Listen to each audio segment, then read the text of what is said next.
El sacrificio de Cristo en el monte Calvario.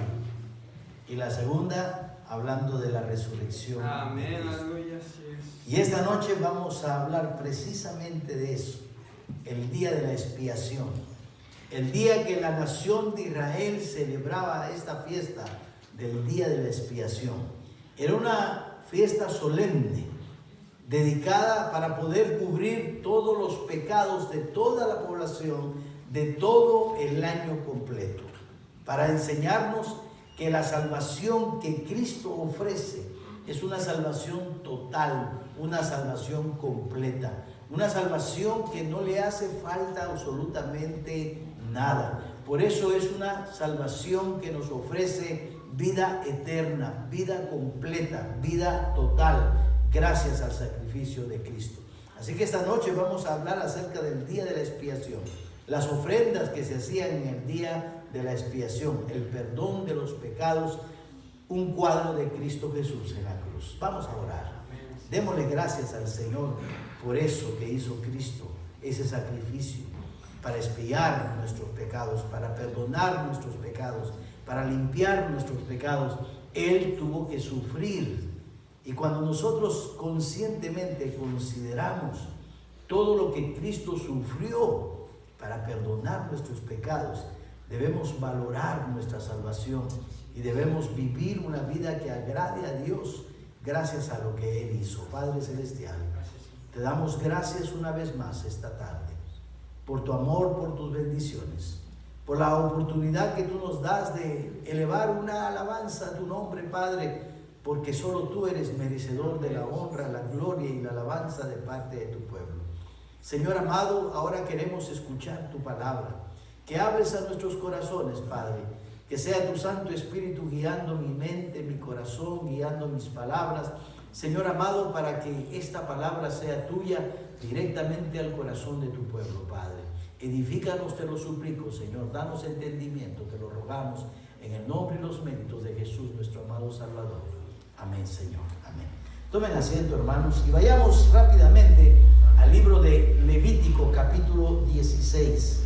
Levítico en el Antiguo Testamento, capítulo 16. Ya vimos capítulo 13, hablando de la lepra, el 14 también de la lepra, el 15 habla del flujo, y todo esto tiene que ver con las enfermedades, cuadro de la contaminación, cuadro del pecado del ser humano. Y en el capítulo 16 vemos el día de la expiación. Precisamente la solución para el pecado es el sacrificio de Cristo, la ofrenda en este día de expiación.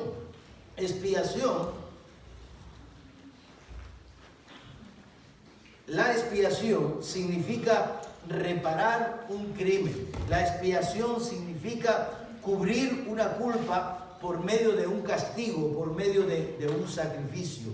Voy a poner la luz.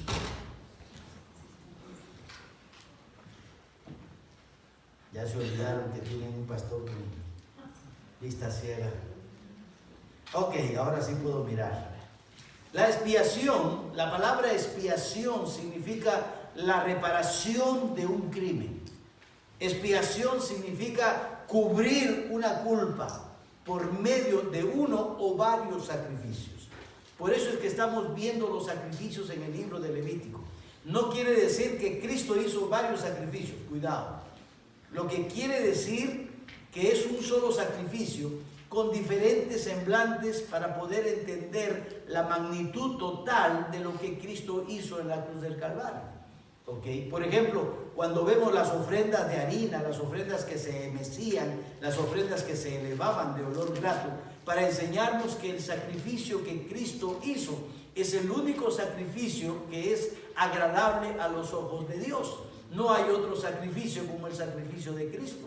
Cuando vimos las dos palomitas muriendo, una de ellas en el recipiente lleno de agua y la otra después de ser mojada en la sangre del recipiente soltada, un cuadro de la muerte y la resurrección de Cristo. Es decir, que cada sacrificio no es varios sacrificios, es uno solo con diferentes semblanzas para poder entender la magnitud por diferentes lados, de diferente óptica, la forma en que fue el sacrificio de Cristo y poderlo entender en la magnitud y en la dimensión que le corresponde. Así que estamos hablando de la expiación. En el libro de Isaías, capítulo 53, busque conmigo Isaías, capítulo 53. Vamos a ir por algunos pasajes de las Sagradas Escrituras, ¿verdad? Para poder entender bien acerca de la expiación. Capítulo 53, versículo 10. La palabra del Señor dice de la siguiente manera: con todo esto, Jehová quiso quebrantarlo.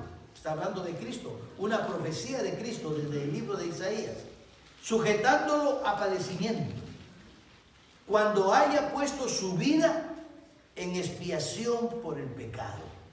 ¿Qué tenía que hacer Jesús? Tenía que poner su vida para expiar, para perdonar, para cubrir la culpa por nuestros pecados, para cubrir y para que usted y yo no seamos condenados en el infierno eternamente. Cristo tuvo que padecer en la cruz del Calvario, puso su vida, dice Isaías, en expiación por el pecado, para cubrir, para reparar esa falta que usted y yo cometimos con nuestro pecado original, que nos aleja del Señor. Cristo tuvo que cubrir esa falta, muriendo, sufriendo, padeciendo por causa de nosotros.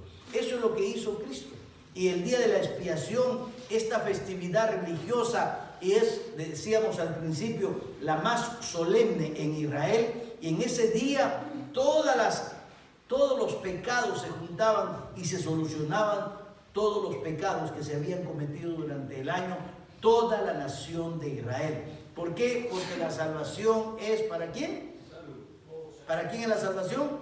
Para todos, ¿no? Eso de que se cubría los pecados de todo el pueblo es un cuadro que nos enseña que la salvación es para todos, para todo linaje, para todo pueblo, para toda lengua, para todo color de piel, para toda persona, aquí, allá y en cualquier parte del mundo. La salvación es para toda la humanidad.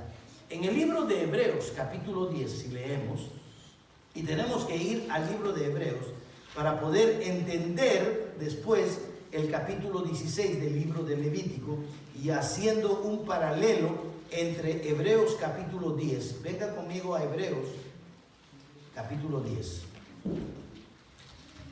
Aquí tenemos la explicación, ¿ok?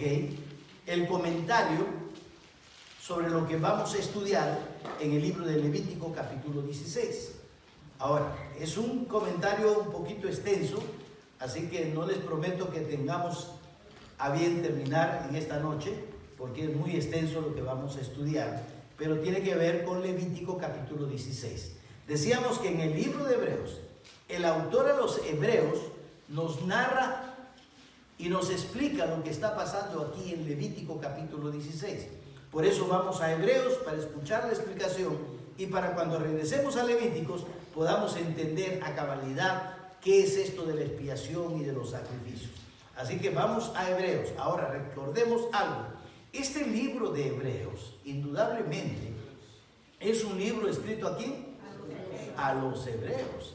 El título general del libro de Hebreos es el libro, la epístola a los hebreos. No es la epístola a la iglesia, cuidado, es la epístola a los hebreos, dirigida a los judíos, a todos aquellos de habla hebrea. Es dirigido a ellos, y este libro de los hebreos, algunos teólogos enseñan que la nación de Israel lo va a usar en el tiempo de la tribulación. ¿Por qué razón? Porque en el tiempo de la tribulación, la nación de Israel va a practicar muchas cosas que se practicaban en el Antiguo Testamento. Van a empezar a entrar al templo, van a ofrecer sacrificios, va a ocurrir como si estuvieran en el Antiguo Testamento, porque ellos todavía no creen que el Mesías ya vino. Y entonces en el libro de Hebreos van a encontrar la explicación que todos esos actos ceremoniales, todos esos sacrificios de los machos cabríos, de los corderos, de las palomitas y todo eso que hemos venido estudiando, no es otra cosa más que un cuadro de lo que Cristo Jesús hizo en la cruz del Calvario. El judío todavía no lo cree, y entonces el libro de Hebreos va a ser dirigido a ellos. Y en este capítulo 10 específicamente le va a explicar al judío cómo es esto, que todos esos animales representaban un solo sacrificio, Cristo Jesús. Entonces leemos aquí aquí en el libro de Hebreos capítulo 10, versículo 1. Porque la ley, teniendo la sombra de los bienes venideros, futuros, la ley, ¿qué está diciendo? Todo lo que se hacía en la ley era un cuadro de lo que iba a ocurrir en el Nuevo Testamento. Porque la ley, teniendo la sombra de los bienes venideros, no la imagen misma de las cosas, nunca puede, por los mismos sacrificios que se ofrecen continuamente cada año, hacer perfectos a los que se acercan. En otras palabras, le está diciendo al judío, la ley no salva. La ley no es perfecta. La ley te señala dónde está tu pecado, pero no lo soluciona. ¿Ok? Pero hay algo que la ley me muestra como una sombra, como una figura que iba a ocurrir, que sí es la solución a los pecados. Seguimos leyendo. Versículo 2.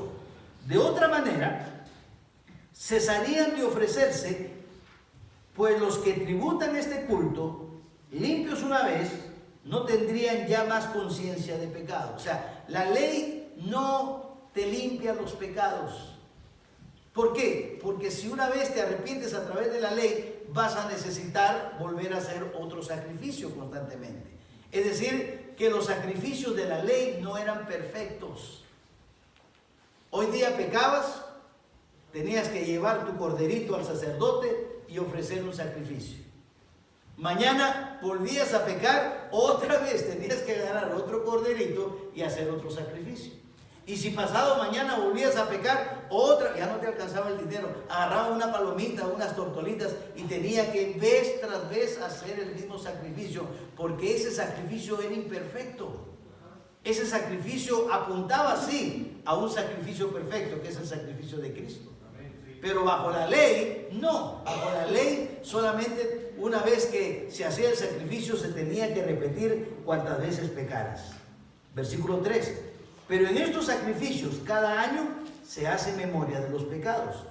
Porque la sangre de los toros y de los machos cabríos no puede quitar los pecados. Lo único que hace la ley es señalar mi pecado, recordar que he pecado, pero no quita la mancha del pecado, no soluciona el pecado. La ley, por medio de la ley, nadie puede ser salvo. Versículo 5. Por lo cual, entrando en el mundo, dice, mire, escuche, sacrificio y ofrenda no quisiste, mas me preparaste cuerpo. Aquí viene lo que la palabra del Señor nos va a enseñar. Todos estos sacrificios apuntaban a un solo y único y perfecto sacrificio, el sacrificio de Cristo. Y aquí Hebreos nos comienza a narrar lo siguiente, parafraseando la Biblia. Cristo le dice a su Padre, yo sé que ya estás cansado de tanto sacrificio, de toros, de ovejas y de machos cabríos, ya estás cansado.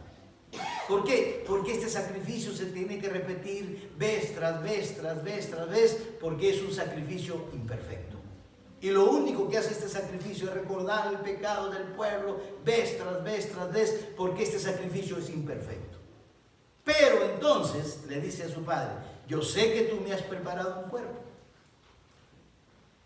Me has preparado un cuerpo y aquí miramos la encarnación de Cristo Jesús. Esa encarnación que celebramos en estas fechas de Navidad, ¿verdad? Cuando el ángel le anuncia a la Virgen María que va a concebir por obra del Espíritu Santo, es la encarnación de Cristo. Me preparaste un cuerpo y ahora vengo, y Cristo se metió en ese cuerpo. Ahora, déjeme enseñarle algo importante. No es que el Señor de pronto dijo, a ver, ¿qué voy a hacer con esta humanidad que no se quiere arrepentir? A ver, voy a inventar por ahí, voy a hacer un cuerpo. Y se puso a pensar cómo iba a ser el cuerpo. Lo voy a hacer así, con brazos, con piernas. No, Él ya lo tenía todo diseñado. Ya estaba preparado desde la eternidad. El plan de Dios ya estaba preparado. Y entonces dice la Biblia aquí, me preparaste cuerpo, y Cristo se metió, se humanó, se metió en ese cuerpo para que usted y yo pudiéramos verlo. Para que Él viniera a este mundo y nos mostrara la gloria del Padre. Cristo se humanó, fue una persona como usted y como yo. La diferencia con Él es que Él es impecado, impecable.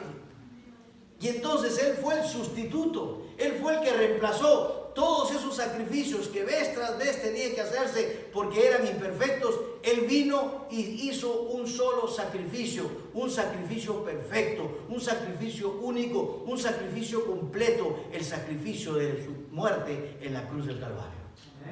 Y entonces Él dice, vine pronto, por lo cual entrando en el mundo, dice, sacrificio y ofrenda no quisiste, verso 5, mas me preparaste cuerpo. Holocaustos y expiaciones por el pecado no te agradaron.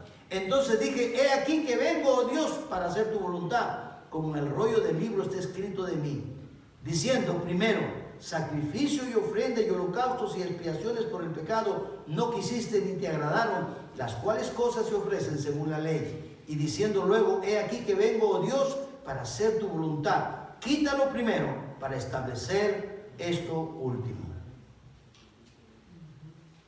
Estos sacrificios levíticos son un cuadro, son lo primero. Y eso fue quitado de tal manera que ya no podemos decir que para que el perdón del pecado se efectúe, tenemos que hacer uno de estos sacrificios, porque Cristo hizo un único y perfecto sacrificio una vez para siempre.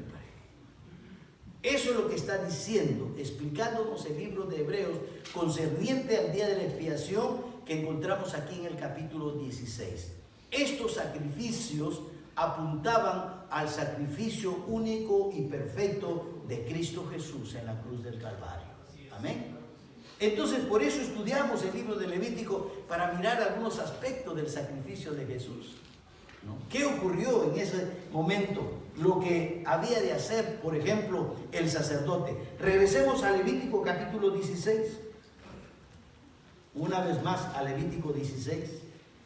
Y vamos a mirar cómo es que el sacerdote tenía que proceder. El sumo sacerdote, recuerden, algo muy importante, el sumo sacerdote es un cuadro, es una figura de Cristo como nuestro sumo sacerdote. El sumo sacerdote ofrecía el sacrificio. Cristo como sumo sacerdote se ofreció Él mismo como el sacrificio. Otra vez, para explicarme mejor. Cada vez que una persona pecaba, la persona venía con su sacrificio y se lo ponía en las manos del sumo sacerdote. El sumo sacerdote llevaba el sacrificio para perdón de los pecados de esa persona. En el Nuevo Testamento, Cristo es el sumo sacerdote y el sacrificio es el mismo. Él mismo es el sacrificio, Él mismo es el sumo sacerdote. Así como el sacerdote en el Antiguo Testamento llevaba el sacrificio, ahora Cristo se lleva, por decir a sí mismo, como el sacrificio de Dios. El sacrificio de Dios que quita el pecado del mundo, el Cordero del Señor. No solamente es el sacerdote, sino Él mismo es el sacrificio. Él mismo se entrega como sacrificio y Él mismo oficializa todo ese servicio, toda esa ceremonia, porque toda la salvación depende única y exclusivamente de Dios, no depende de nadie más. Así que el sumo sacerdote levítico es una figura de Cristo como nuestro sumo sacerdote. Regresemos a Hebreos capítulo 4. Una vez más, Hebreos nos va a echar luz sobre el hecho de que el sumo sacerdote es un cuadro del Señor Jesucristo. Hebreos capítulo 4, versículo 14. Hebreos capítulo 4. Hebreos capítulo 4, versículo 14. ¿Qué dice la palabra del Señor? Por tanto, dice el autor, teniendo un gran sumo sacerdote que traspasó los cielos. ¿Quién es ese sacerdote que dijo, me preparaste el cuerpo y ahora vengo? Él traspasó los cielos. ¿Qué dice? Jesús, el Hijo de Dios. Retengamos nuestra profesión. ¿Quién es nuestro sacerdote? Cristo Jesús. ¿Quién es el sacrificio? Cristo Jesús. En la antigüedad el sacerdote recibía el sacrificio y lo llevaba delante de Dios. En el Nuevo Testamento, Cristo como sumo sacerdote se lleva a sí mismo, por así decirle, como el sacrificio propicio, apropiado. Cuando el sacerdote en el libro de Levítico oficiaba toda esta ceremonia de la expiación, ¿sabe cómo se encontraba? Solo. Aquí en el libro de Levítico capítulo 16, el versículo 17, mire lo que dice la palabra del Señor. Versículo 17 dice, ningún hombre entrará en el tabernáculo de reunión cuando él, hablando del sumo sacerdote, cuando el sumo sacerdote entre a hacer la expiación en el santuario, hasta que él salga y haya hecho la expiación por sí, por su casa y por toda la congregación de Israel. ¿Cómo se encontraba el sumo sacerdote cuando entraba con el sacrificio en sus manos? ¿Cómo se encontraba? Solo. Completamente solo. Cuando Cristo Jesús ofreció su sacrificio delante de su Padre, ¿cómo estaba? Solo. Solo. ¿Qué nos enseña esta verdad? Nos enseña, número uno, que no hay otro sacrificio que valga. El sacrificio de Cristo es único. Y no va acompañado de nada más, absolutamente nada más. Algunos creen que para ser salvos se necesita la salvación. No. Eso restaría.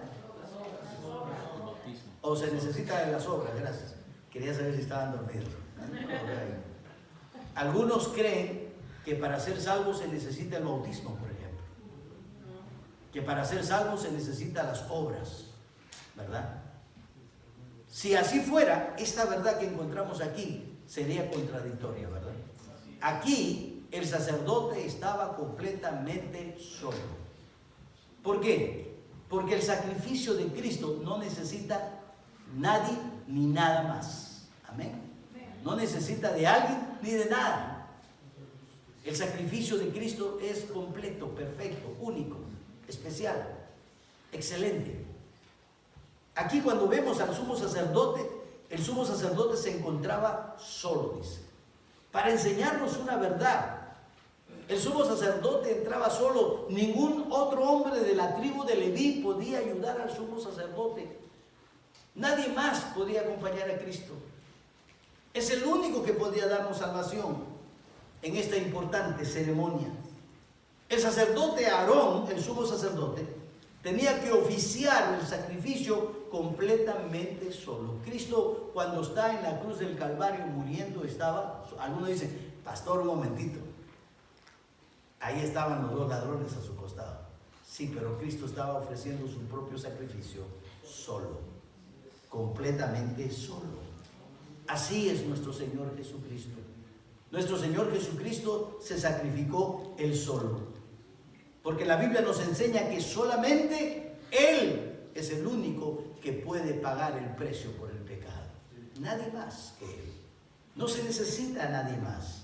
Solamente Él puede hacerlo. Es más, la Biblia nos enseña que su nación completa lo alejó. Lo dejó solo. La Biblia dice en el libro de Juan capítulo 1, a los suyos vino y los suyos no le recibieron. Lo dejaron solo. Es más, sus discípulos lo abandonaron ahí en el huerto de Getsemaní. Después de haberle prometido estar con él hasta la muerte, lo primero que hicieron cuando lo tomaron prisionero fue dejarlo solo. Pedro, un poco más atrevido que los demás, lo siguió, pero la Biblia dice que lo seguía de lejos. Y al final lo niega, lo deja completamente solo. Ese cuadro del sumo sacerdote aquí, solo, completamente solo, nos enseña precisamente que Cristo estuvo solo en el momento de su sacrificio. Y no solamente estuvo solo, dejado por su nación y por sus discípulos, ¿no? Su mismo Padre lo abandonó. Su mismo Padre lo abandonó. Por eso Él, cuando está muriendo, levanta su mirada al cielo y ¿qué dice al papá? Padre, ¿por qué me has desamparado? Por causa de que en ese momento Cristo estaba cargando todos los pecados de la humanidad. Su mismo Padre, nuestro Dios santo, 3 veces santo, que no tolera el pecado, no pudo ni tolerar el pecado que su Hijo amado estaba cargando en ese momento. Y lo desampara. ¿Por qué? Porque Él solo tuvo que enfrentar todo ese sacrificio. Él solo tuvo que sufrir allá en la cruz del Calvario. Miren lo que dice Mateo capítulo 27, verso 46. Cerca de la hora novena, eran las 3 de la tarde, Jesús clamó a gran voz diciendo, Elí, Elí, lama sabactani. Esto es, Dios mío, ¿por qué me has desamparado? Note algo bien interesante, la Biblia dice que desde el mediodía hasta las 3 de la tarde hubo oscuridad en el firmamento. para enseñarnos que Cristo estaba cargando en ese momento toda la oscuridad del pecado de la humanidad. Y Dios abandonó a su Hijo por causa del pecado. Eso es una enseñanza para mirar la magnitud de la santidad de Dios. Dios es tan santo, no tolere el pecado. No juegue con Dios, amado hermano. Dios no tolera el pecado en ninguna de sus dimensiones, muchas o poquitas. También el sumo sacerdote tenía que dejar de vestir las prendas reales. Regrese a Levítico capítulo 16, el versículo 23, mire conmigo. Después vendrá Aarón al tabernáculo de reunión y se quitará las vestiduras de lino que había vestido para entrar en el santuario y las pondrá ahí. ¿Qué dice? Se quitará las vestiduras de lino. ¿Cómo son esas vestiduras? Mire conmigo el verso 4. Se vestirá la túnica santa de lino. Mire, aquí está el sumo sacerdote con esa vestimenta. Cuando estudiamos en su debido momento las vestimentas del sumo sacerdote, son vestimentas reales, ¿verdad? Mire el versículo 4. Se vestirá la túnica santa de lino y sobre su cuerpo tendrá calzoncillos de lino y se ceñirá el cinto de lino y con la mitra de lino se cubrirá. Son las santas vestiduras. Con ellas se ha de vestir después de lavar su cuerpo con agua. Miramos al sumo sacerdote con vestimentas reales, ¿verdad que sí? Y miren el versículo 23 lo que sucede. Vaya el 23 y dice: después vendrá Aarón al tabernáculo de reunión y se quitará las vestiduras de lino que había vestido para entrar en el santuario y las pondrá ahí. Se vistió las vestiduras reales y se entró en el santuario. Y luego se las quita y las deja ahí en el santuario. Qué cuadro tan hermoso de lo que Cristo hizo. ¿Qué hizo Cristo? ¿Qué hizo? Me preparaste cuerpo. Ya no quisiste todos estos sacrificios. Hebreos dice: ahora me has preparado cuerpo, ahora vengo. Y dejó su realeza en el cielo. Dejó su posición, su zona de confort divino que él tenía. Y entró a un cuerpo, vino a un cuerpo, se despojó a sí mismo. Mire qué interesante. Nota algo bien importante, hermanos. En la Santa Cena, la última cena que Cristo tuvo con sus discípulos, como esta noche lo observamos, es indudable, aunque la Biblia no lo dice, pero Él era el invitado principal, amén. De tal manera que yo creo que en la cultura de donde ellos venían, el invitado principal siempre ocupaba el lugar céntrico, como Cristo. Él es el eje, el centro del universo. Y en algún momento durante la cena, dice la palabra del Señor que Él se pone de pie y se saca su manto. En la cultura de donde viene Jesús, el manto es un cuadro de la autoridad, es un cuadro de la dignidad. Era un dignatario, un hombre que ocupaba el centro de todo. Y dice que en ese momento Él se quita su manto. Y después que se quita su manto de autoridad, de dignatario, Él se ciñe una toalla, dice la palabra. Toma un lebrío, un lavatorio, un recipiente, pide agua y comienza a lavar los pies de los discípulos. En una actitud de humildad, de siervo. Cristo vino para servir. Cristo no vino para ser servido. Hoy muchos de sus seguidores y de sus líderes les gusta que los sirvan. No, nosotros estamos aquí para ser como Cristo. Venimos a servir, no a ser servidos. Y Cristo se despojó. Y eso lo vemos desde el Antiguo Testamento, cómo el sacerdote se quita su realeza, se quita su vestimenta real, se quita y la deja en el santuario, cuadro del cielo. Cristo se despojó allá y vino y se metió en un cuerpo humano, se humanó por usted y por mí, se volvió uno de nosotros, dejando su lugar especial que Él tenía. Miren lo que dice la palabra del Señor, porque esto es un cuadro de la venida de nuestro Señor a la tierra, convirtiéndose en un ser humano, pero sin pecado. Recuerda, eso es importante. Mire lo que dice Filipenses capítulo 2, verso 5. Para enseñarnos que Él dejó a un lado la vestimenta de su gloria y tomó forma de siervo para después morir en la cruz por nuestros pecados en obediencia a la voz de su Padre. Filipenses capítulo 2, verso 5. Vamos a leer, por favor. Filipenses capítulo 2, verso 5. Haya pues en vosotros este sentir que hubo también en Cristo Jesús. En algunas versiones hay una frase añadida que dice de la siguiente manera: haya pues en vosotros este mismo sentir que hubo en Cristo Jesús. La Reina Valera omite este mismo sentir y dice: haya pues en vosotros este sentir, pero el significado es el mismo, que hubo también en Cristo Jesús. ¿Qué quiere decir Pablo? Está diciendo que nosotros debemos tener la misma actitud de Cristo, ser siervos. Este mismo sentir que hubo también en Cristo Jesús, el cual siendo en forma de Dios, porque Él era Dios, tenía vestimenta real, vestimenta divina, no estimó el ser igual a Dios como cosa a que aferrarse. No miró a la humanidad y dijo: esta humanidad pecadora se va al infierno, pues que se vaya, no me importa. No.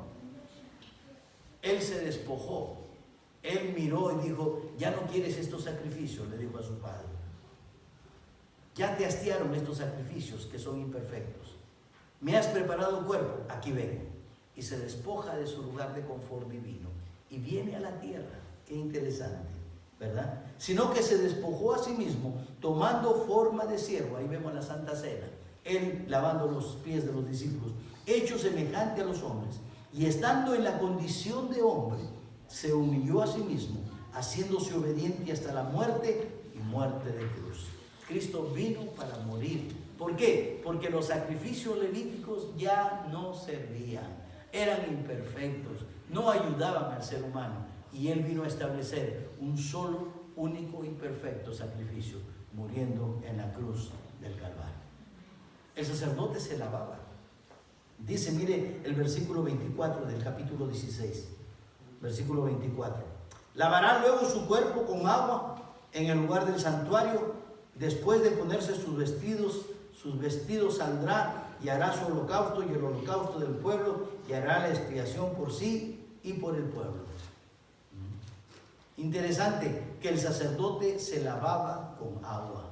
Indudablemente Cristo, nuestro sumo sacerdote, no necesitó lavarse porque Él era un hombre santo, 3 veces santo. Él carecía de pecado. Él murió siendo el justo por nosotros los injustos.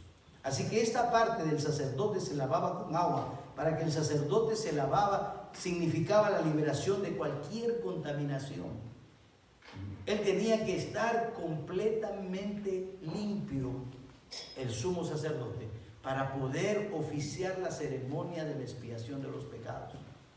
Si él se presentaba delante de Dios con pecado, caía fulminado, caía muerto. ¿Sabe qué nos enseña esta verdad? De que el sacerdote, para poder oficiar los sacrificios, tenía que lavarse completamente y estar seguro de esa limpieza levítica. Nos enseña que Dios no tolera el pecado.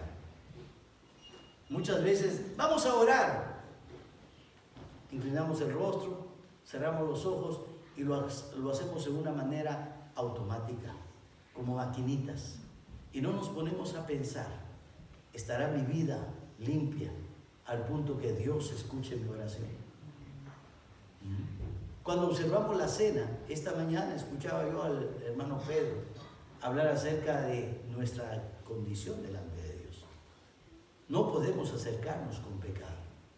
La Biblia prohíbe que tomemos la Santa Cena si hay pecado en nuestra vida. Y el apóstol Pablo dice: por eso hay algunos debilitados, hay algunos enfermos y otros duermen. Porque tomamos indignamente la sangre y el cuerpo de Cristo. Dios no tolera el pecado, hermanos. El sacerdote tenía que estar limpio, asegurarse que al llegar a la presencia de Dios tenía que estar completamente bien limpiecito, bien lavadito, porque si algo tenía de sucio en ese momento, como cuadro del pecado, caía fulminado ante la presencia santa de Dios. ¿Usted se imagina si eso de la ley todavía existiera hasta el día de hoy? ¿Cuántos de nosotros ya nos hubiéramos muerto hace tiempo? Pero este cuadro es importante.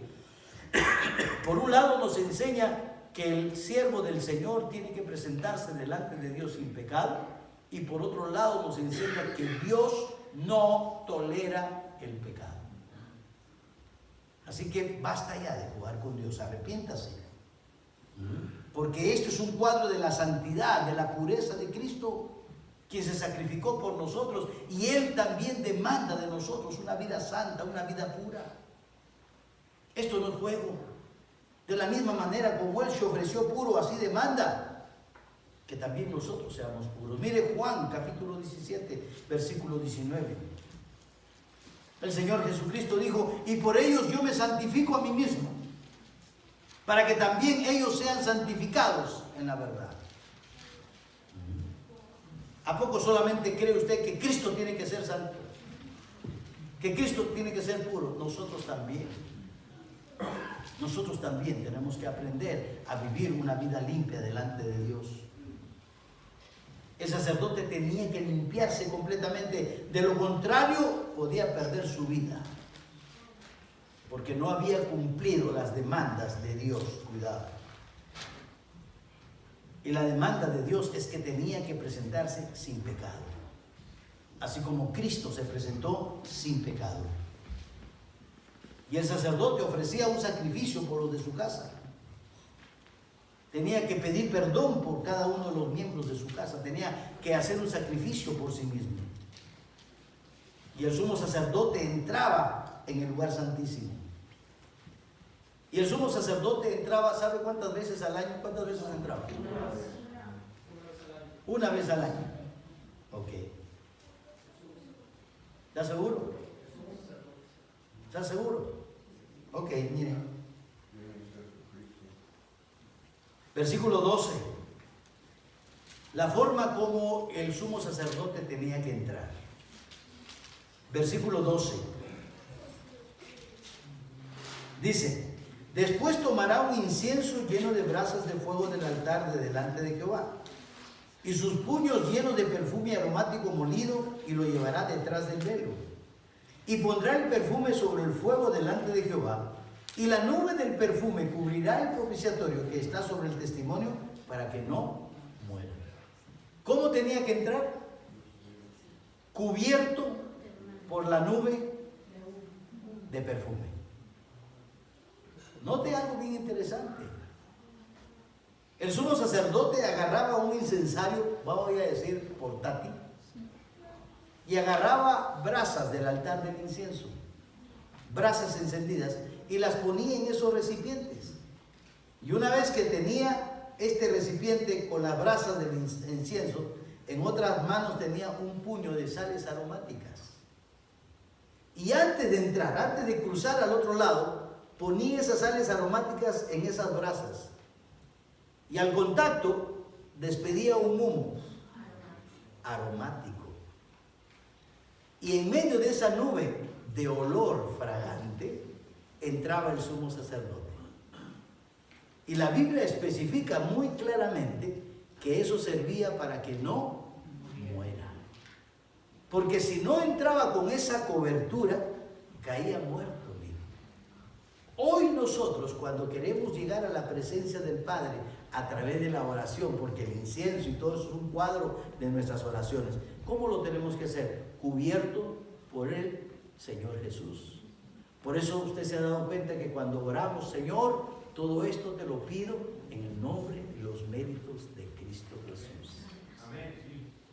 Porque de otra manera no podemos acercarnos al Padre. Él entraba sí, pero entraba con la cobertura de Cristo, oliendo a Cristo.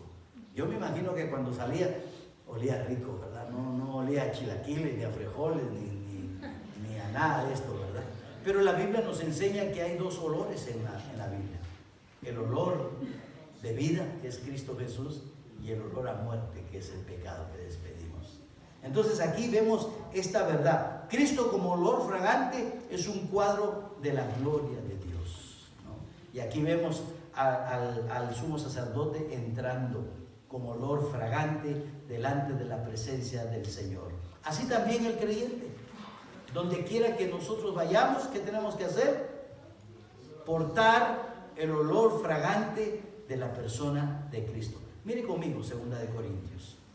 2 de Corintios capítulo 2. 2 Corintios capítulo 2. Donde quiera que usted vaya, hermano, tiene que despedir ese olor fragante de Cristo, ¿no? En la librería cristiana no venden frasquitos con olor a Cristo, no estoy hablando de eso. Es un cuadro de nuestra vida santa delante de Dios.